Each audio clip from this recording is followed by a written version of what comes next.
Inimok ng agricultural stakeholder si Pangulong Ferdinand Marcos Jr. na lagdaan na ang panukalang batas na magpapataw ng mas mabigat na parusa sa smuggling o pagpupuslit ng agricultural products.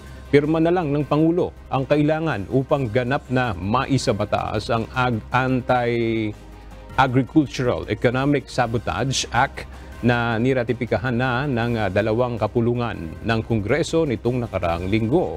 Sa ilalim nito, itataas sa habang buhay na pagkakabilanggo ang parusa sa mga smuggler, hoarder, cartel at profiteers o mga nagsasamantala sa presyo ng produktong agrikultura gaya ng bigas, karne at isda. Papatawan din sila ng multa na katumbas ng triple ng halaga ng sangkot sa produkto.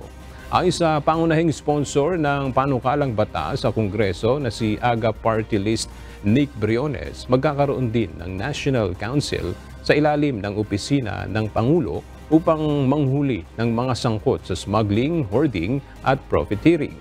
Kasama rito ang NBI, PNP, Philippine Coast Guard, DTI at DOJ. Pero sa ilalim aniya ng kanilang bill, hindi kasama ang Bureau of Customs bagamat sila ang unang may mandato upang sugpuin ang smuggling sa bansa. Sila ang concern Departamento nila ang pag sinabing smuggling, custom yan. So, dapat independent ang manghuhuli doon sa posibleng hinuhuli.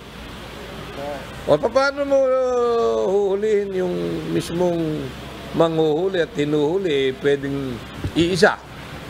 So, hindi talaga dapat sila kasama. Sa datos ng Federation of Philippine Industries, aabot sa 250 billion pesos ang buwis na nawawala sa gobyerno taon-taon dahil sa smuggling.